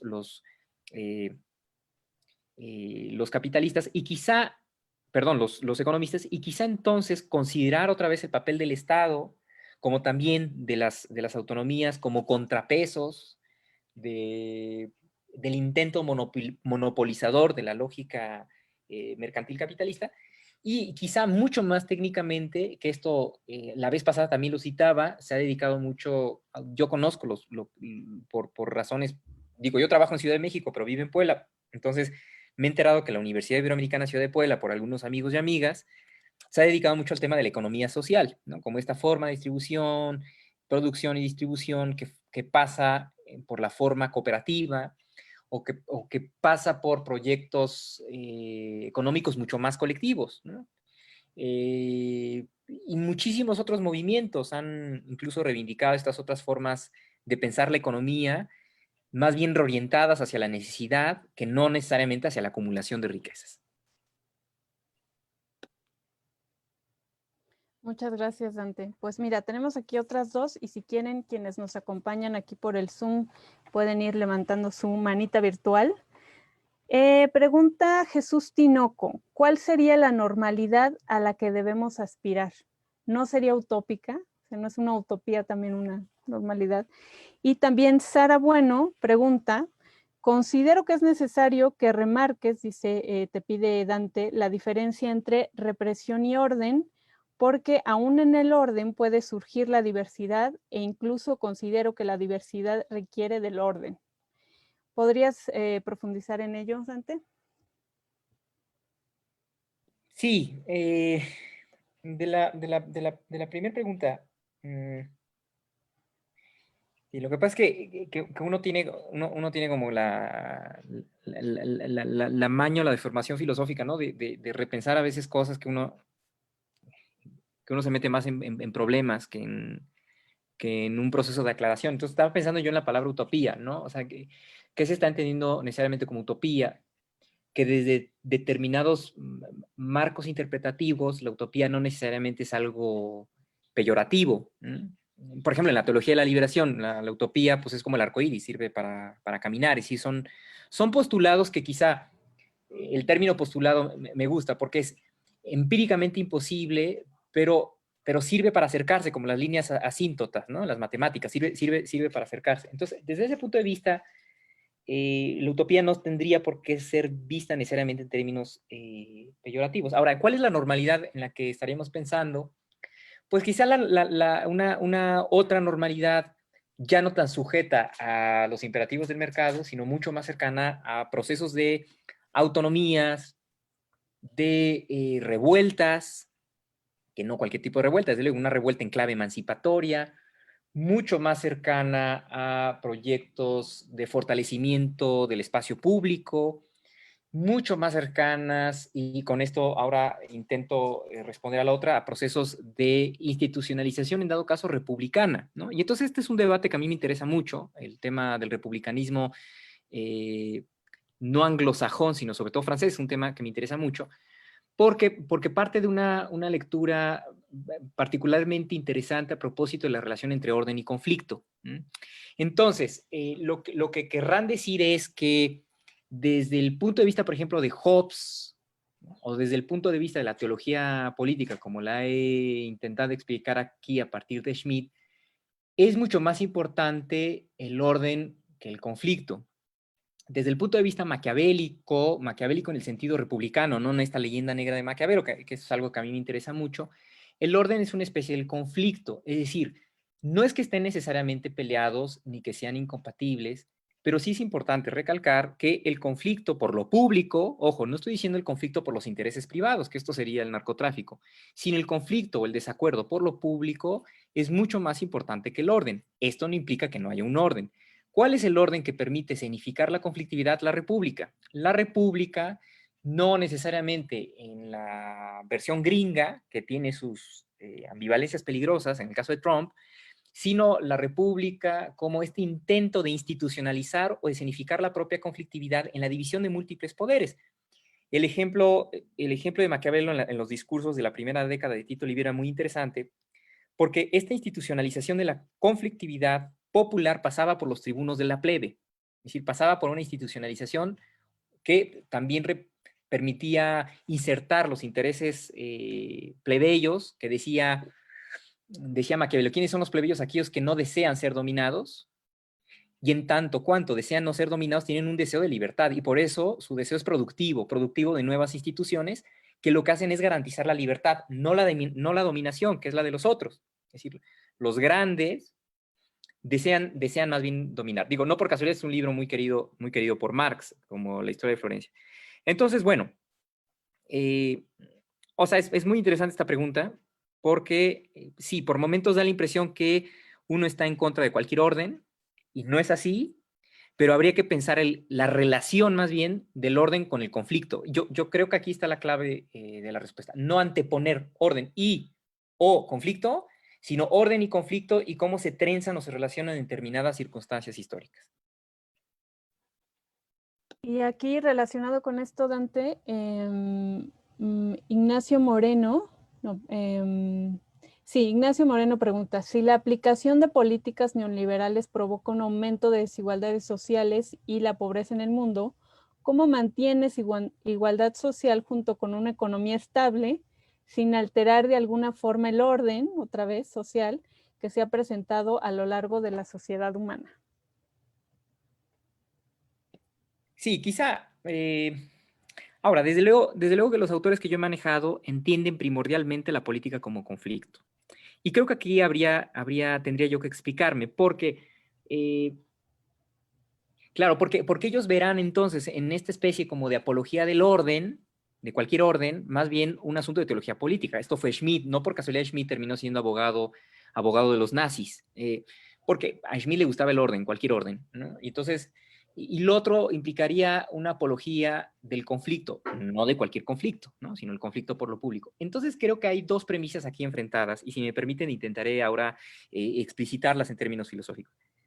La política exclusivamente como orden parte de la idea según la cual el sujeto es un sujeto absoluta y plenamente racional, y que desde luego se relaciona en dado caso con sus pasiones en términos de dominio, y el mundo tiene un sentido del mundo ya dado de una vez y para siempre, ¿no? Que es el mundo del mercado o el mundo de determinada religión. Es decir, hay un desconocimiento o una dificultad respecto de la pluralidad, la diversidad y el conflicto. Entonces, las apologías al orden y al consenso, en realidad, al contrario de lo que se piensan, en ocasiones pueden tener ciertos rasgos totales, peligrosos para la democracia.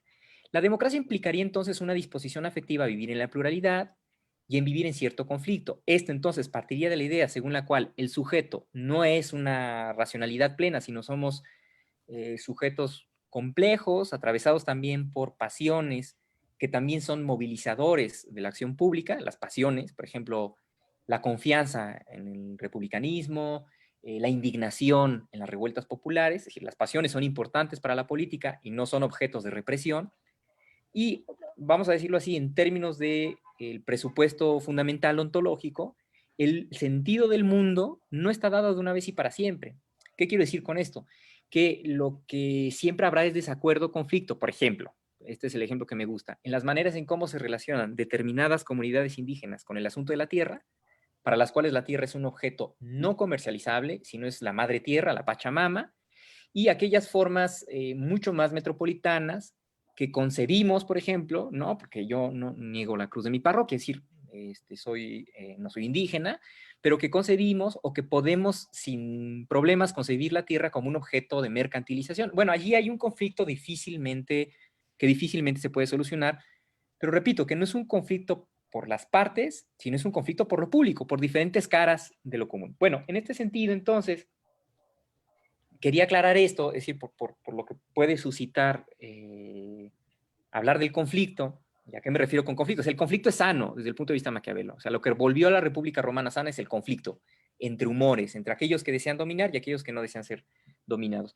No la represión del conflicto. Bueno, desde este punto de vista, entonces, en términos de esta lógica de choque o contrapeso, yo diría que la única manera entonces quizá de ojo, no soy economista y quizá aquí voy a decir algo muy débil, pero que lo ha dicho Claudio Lobnitz, un antropólogo que escribe en La Jornada, que quizá la pandemia nos tendría que permitir repensar formas de Estado benefactor otra vez, es decir, que de alguna manera haya entidades públicas, colectivas y autónomas también, que eviten, por ejemplo, el exceso de privatización de la salud pública y que pongan el asunto de la salud pública en la agenda central, de manera que un derecho humano fundamental sea no morirse en el estacionamiento, porque no hay camas, por ejemplo, ¿no? O no morirse en la silla del hospital porque ya no hay cupo y porque uno no tiene 4 millones.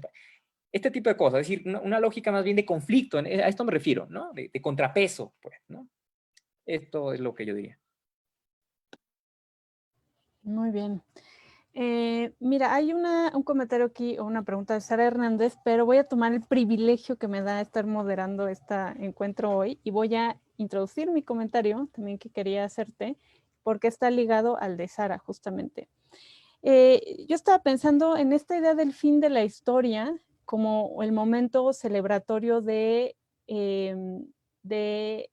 ganó el capital y entonces todos somos sujetos que competimos, producimos, nos autoproducimos, etcétera, etcétera. Hay también un momento que no es contrahegemónico en el sentido que es como la otra cara de la moneda, como un momento también de desilusión, ¿no? De lo que el modernismo o el momento moderno proponía, esto del fin de las grandes narrativas, la idea esta de desencantamiento del mundo que algunos autores han manejado, como esta idea de desilusión de estas promesas que genera también, parece aparejado a esto, como ciertos malestares sociales, ¿no?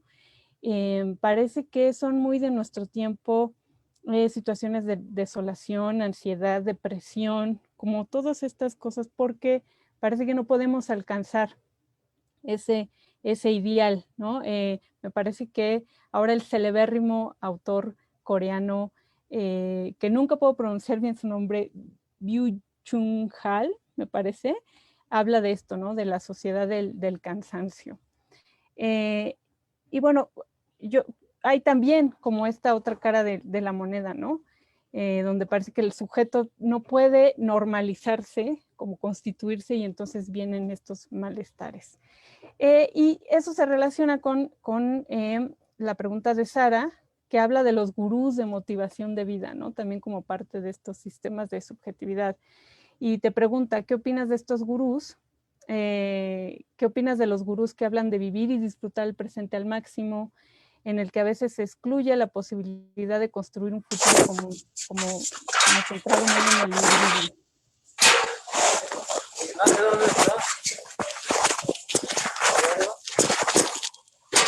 Por ahí alguien tiene su micrófono abierto, por favor. Me parece que es. Gracias.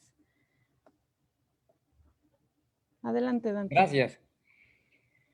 Sí, la segunda pregunta es bien interesante, ¿verdad? Porque pareciera ser que son los portavoces del modelo donde no hay alternativas y son los portavoces que permiten intensificar lo que he denominado como plus de goce, ¿no? Esta promesa de intensificación del placer momentáneo en la lógica Viagra, como yo le he denominado así. Y entonces lo interesante de los gurús es, a ver, yo voy a decir dos cosas. Una de ellas, que se insertan hábilmente en el lenguaje mercantil, en el lenguaje de ser empresario de sí mismo, y creo que en eso radica justo su éxito, ¿no? Es decir, uno es como la lógica de Gatorade, ¿no? Si quieres, puedes, ¿no? ¿Quién decía esto, no? Como si todos pudiéramos hacer, decretando absolutamente todo lo que quisiéramos. Esta lógica de empoderamiento. Y la segunda cosa, que no da cuenta de su lugar de inscripción histórica. Con esto quiere decir que en realidad son discursos muy abstractos, ¿no? A veces mis alumnos piensan que uno por filósofo, y porque le dice cosas muy raras y porque a veces uno no entiende tampoco lo que uno dice, es abstracto, pero en realidad yo les digo es que esos discursos, que a veces son discursos con mucho like, con mucha acumulación de like, son discursos muy abstractos porque no dan cuenta de su lugar de inscripción histórica. Es decir, ¿cómo le dices a una señora que vende tortas en la central de abastos que decrete su futuro y que inmediatamente, si ella aprende a ahorrar con sobrecitos, ¿no? El otro día vi en la aplicación TikTok, alguien recomendaba esto, o Marco Antonio de Regil diciendo que los pobres son pobres porque quieren, y todo el mundo dándole like. son seductores en ese sentido, porque son abstractos justo, ¿no? Entonces no reconocen el dolor del trabajo, la carne que se duele por la hija desaparecida, y no dan cuenta de las estratificaciones económicas y de poder que hay en la realidad, ¿no? Y que reconoce incluso Maquiavelo en discursos del siglo XVI, es decir, pues que no todos estamos parados en el mismo sentido, pues, ¿no? Que uno no es producto necesariamente del mérito, sino también del privilegio no elegido y de las circunstancias no elegidas, ¿no? Entonces, yo les digo esto que dije hace rato, pues si yo hubiese nacido, y lo digo en primera persona del singular para autocriticarme, ¿no? Y para reconocer también el privilegio, si yo hubiese nacido en otro lugar, con otras condiciones, pues ni con beca, pues, ¿no?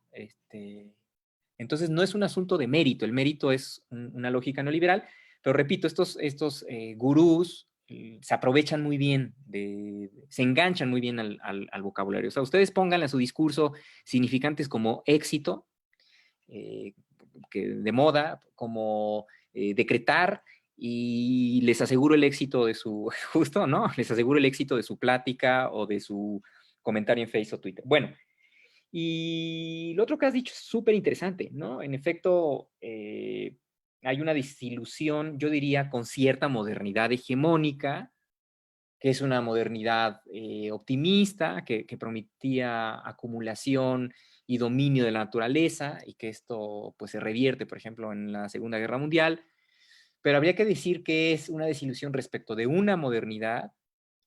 Habría que decir también que el llamado de Lyotard del fin de los relatos también terminó significando el fin de los relatos, menos del relato del mercado, es decir, una especie como de apariencia plural que en realidad no fue tal, sino que funcionalizó la imposición del mercado.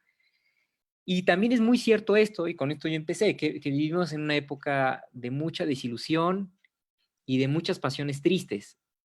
Sin embargo, cuando yo leo a la gente, por ejemplo, antropóloga, yo no soy antropólogo, aunque me hubiera gustado también serlo, que está haciendo estudio de lo que está pasando en algunas zonas de miseria urbana o populares, indígenas, rurales, etcétera, también yo veo un optimismo plebeyo. Es el optimismo de la señora que su esposo acaba de morir de COVID, pero que aún así se levanta y a vender cosas al mercado porque tiene que darle de comer a sus hijos. Y entonces, para mí estas mujeres y estos hombres, para mí son un ejemplo de vida y de esperanza hoy, ¿no? Es decir, cuando un alumno me dice que no se quiere levantar porque le parece que, no sé, que las clases en línea son aburridas ahora, yo pongo este ejemplo, digo, imagínate, para mí es un gran ejemplo estas madres, pues, ¿no? Que a pesar de que pierden a una hija, por ejemplo, se politizan, luchan y siguen trabajando, y esto para mí es impresionante. Hay una canción que alguna vez me recomendó un amigo jesuita de una mujer que se llama Marta Gómez, no sé si la han escuchado, y que dice algo así, ¿no? Y habla, es un canto a la esperanza, creo que se llama su canción, y se refiere justamente a las mujeres centroamericanas que con muy poco ganan un crédito y hacen su vida, pues, ¿no? Y permiten la vida de otros, pues, porque le dan vida a otros, ¿no? Entonces yo creo que no hay porvenir sin esta consideración feminista maternal de la madre de carne y hueso. Esto es lo que se me ocurre. Gracias, Dante. Tenemos también, yo creo que ya de las últimas preguntas para cerrar, Octavio Urrutia, bueno, aquí tenemos dos. Octavio Urrutia dice, como seres humanos estamos destinados a la autodestrucción de nuestras sociedades. ¿Esta tendencia social y política se está revirtiendo? Y aquí también preguntan, en relación, María José, en relación a la sociedad del cansancio, el hiperconsumismo, las diferencias sociales que se ven aún más patentes en esta pandemia. Acá en Chile, Marijo es chilena, van 2, algunos dicen 3 pacientes con COVID que se han suicidado, personas con mucho dolor y no solo físico por la enfermedad, también por la lejanía con sus seres queridos y por la indiferencia de tantos en esta sociedad tantas veces fría, donde quien produce es aquel que vale, donde los excluidos son aún más invisibilizados. ¿Qué hacer para estar atentos a los peligros y cimentar la esperanza. Una pregunta facilísima. Gracias. Pues, no, pero es muy interesante porque yo desde luego empiezo por la última. Yo desde luego comparto el mismo diagnóstico. Aunque repito otra vez, claro, todas estas reflexiones sobre lo popular y lo plebeyo no las saco necesariamente de Maquiavelo. Hay una autora que a mí me gusta mucho, una autora argentina, politóloga me parece, y que escribe un libro que se llama La razón neoliberal, economía del barroco. El barroco aquí es entendido como modos, o sea, un poco en la tesitura de otro gran filósofo que habla del barroco, que es Bolívar Echeverría, lo barroco como modos entreverados de ver, actuar, pensar, y que esos modos entreverados de ver y actuar, que a veces no son perceptibles por la lente analítica, permiten pluralizar el neoliberalismo y permiten dar cuenta de estas formas alternativas que existen ahí, pero que hay que descubrirlas otra vez en términos de discernimiento, ¿no? Como el discernimiento de los ejercicios espirituales, ¿no? O sea, cómo discernir el trigo de la cizaña. Esto es un asunto delicado, pero creo que también muy importante, porque requiere una lente analítica, en términos de Foucault, voy a decirlo así. Y entonces, así como ciertas premisas culturales posibilitan la lógica del suicidio, ¿no? Otra vez, pienso en estas lógicas colectivas que requieren más bien de un análisis antropológico. Entonces, ahora yo lo digo en términos muy generales, de estas lógicas colectivas o estas redes de solidaridad que no necesariamente llevan al suicidio, que no necesariamente llevan al olvido. Y estoy pensando otra vez en la mínima experiencia que he tenido en algunas zonas conurbadas del Estado de México, que son zonas muy pobres, en algunas zonas semi-indígenas del Estado de Puebla, quizá en algunas zonas de la sierra, en donde, esto lo dice Juan Carlos Escanone, por ejemplo, un jesuita que en paz descanse, que escribe un libro muy interesante que se llama Discernimiento de la acción y pasión desde América Latina, y hace un análisis de esto, es decir, cómo hay signos no solamente de esperanza, sino comunitarios, cuando pareciera ser que ya no hay signos comunitarios, en determinadas colectividades y sociedades que nos permiten entender por qué, por ejemplo, ahí no hay suicidio, sino otra vez la señora o el señor se vuelven a levantar incluso alegremente, ¿no? Que esto es a veces ininteligible. Yo creo que lo propio de lo plebeyo es la alegría, ¿no? Una alegría tenue, desde luego, una alegría tenue, pero por este impulso y esta voluntad de volver a levantarse. Cito una frase de Gramsci, este marxista que a mí me interesa mucho, que dice, pesimismo de la inteligencia, pero optimismo de la voluntad, en el sentido de que nunca se agotan las posibilidades de algo diferente, en el sentido de que siempre hay algo que uno puede aprovechar de la peor situación, siempre y cuando, repito, se den redes de solidaridad, siempre y cuando haya condiciones sociales que permitan esto. Y entonces, mi respuesta en realidad tiene que ver un poco con lo que me decía otro amigo jesuita peruano, que ahora está en el Agustino, que es una obra que tienen los jesuitas en Perú, en las zonas más pobres de Lima, y me decía, lo propio del 2021 será el acompañamiento, ¿no? El acompañamiento en términos de fortalecer nuestros lazos de solidaridad y acompañamiento, sobre todo frente a la imposibilidad del duelo, porque ahora se incineran los cuerpos sin posibilidad de hacer un velorio.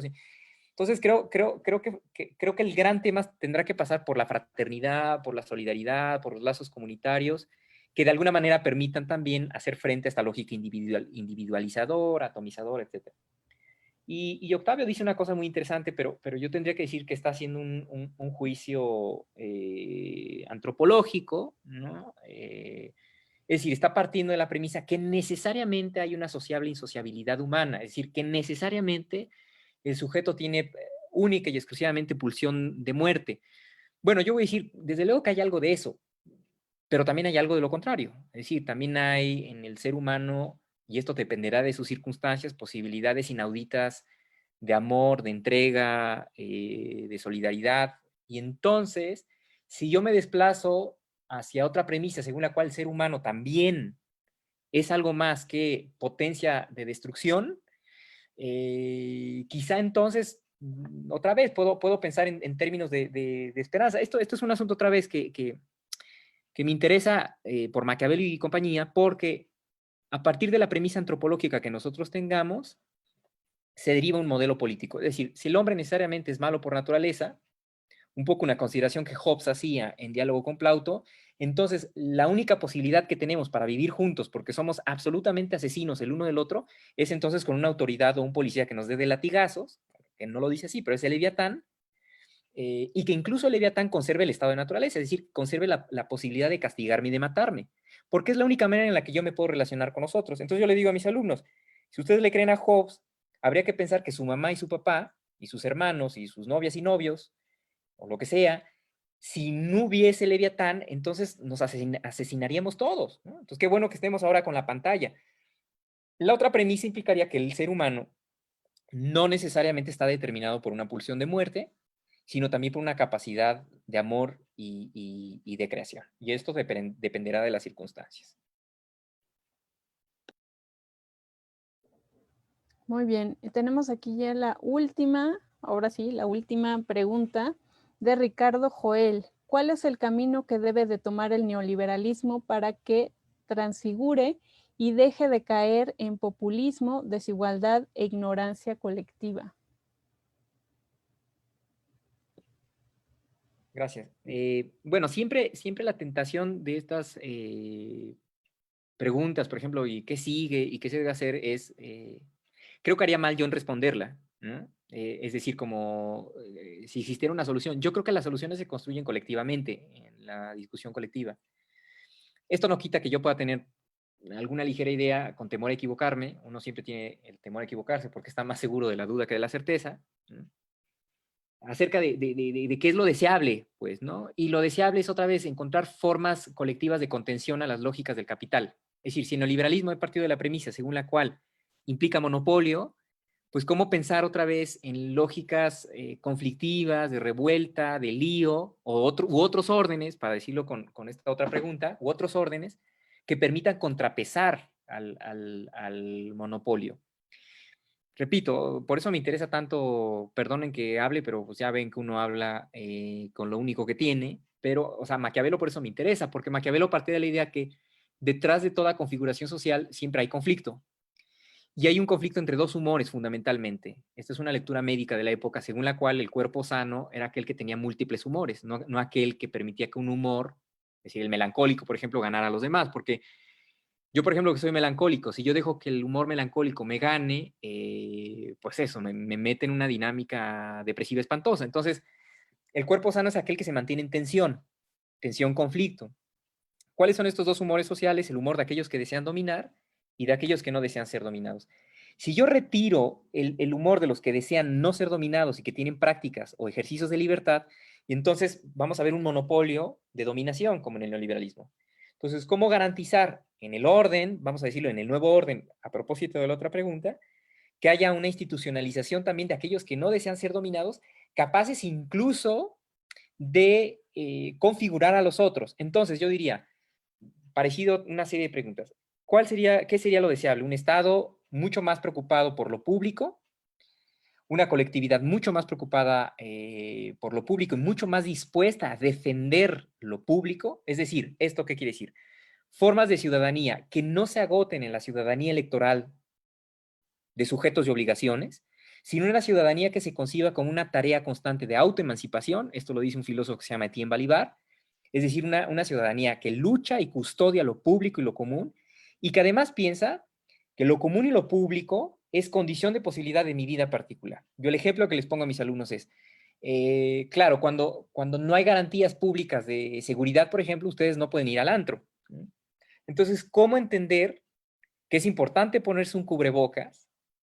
Porque lo público es condición de posibilidad, es decir, si lo público está enfermo, yo no puedo hacer mi vida. Y ahora, si la gente no se pone cubrebocas y se intensifica la pandemia y no entienden la importancia de lo público, pues yo no puedo hacer mi proyecto personal. Entonces, no es que lo público sea contrario a lo singular, ni que lo público colectivice o monopolice lo singular, como se entendió quizá en las economías planificadas de Rusia, sino que tan importante es una como la otra, pero sobre todo lo colectivo. Si no está bien esto, no está bien entonces la singularidad. Entonces mi deseo es eso, una pasión por lo colectivo y una pasión dispuesta a jugársela por la defensa y promoción de lo colectivo y de lo público.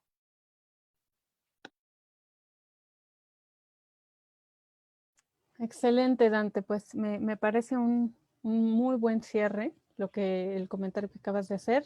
Creo que nos dejas con un muy buen diagnóstico crítico de la realidad, digamos, en términos generales, y con la tarea, con la invitación a pensar cómo esto se concretiza. Tú ya has dado varios ejemplos y aquí se han hablado en los comentarios también hay preguntas de varias situaciones, pero cómo se concretiza ahora, ¿no? En la situación por la que estamos atravesando.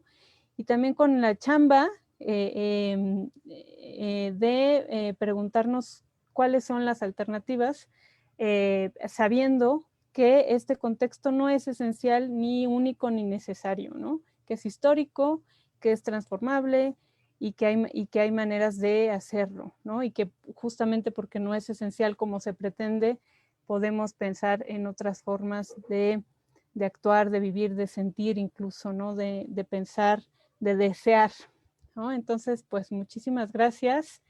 Te comparto aquí, junto con todos y todas, tu reconocimiento virtual. Lo voy a leer. El Sistema Educativo Loyola del Pacífico otorga el presente reconocimiento al doctor Dante Ariel Aragón Moreno por la participación de la conferencia Ontología del Presente entre Peligros y Esperanzas en el marco del itinerario Formación Humana e Ignaciana, Otro Fin del Mundo es Posible. Acapulco Guerrero, 21 de enero de 2021. Muchísimas gracias, Dante. No tenemos todavía aplausos virtuales, pero pues desde aquí te aplaudimos y esperamos con mucho gusto volver a encontrarnos contigo para conversar sobre estas cosas tan interesantes que tú trabajas. Gracias. Pues saludos a todos y a todas. Agradecemos mucho que nos hayan acompañado y sus intervenciones siempre muy interesantes y necesarias e enriquecedoras. Les recuerdo que tenemos ahorita a las 3, en unos minutitos, también la charla con Giselle Pérez, la memoria colectiva en las historias de desaparición forzada, algo que también ha hecho alusión Dante, ¿no? Estas familias y personas vulnerabilizadas por este contexto que se nos impone a veces. Y les recuerdo también que a las 5 tendremos también la charla con Pedro Pablo Achondo desde Chile, titulada Poesía, Rebeldía y Resistencia. Entonces, bueno, las esperamos y por aquí seguimos. Gracias.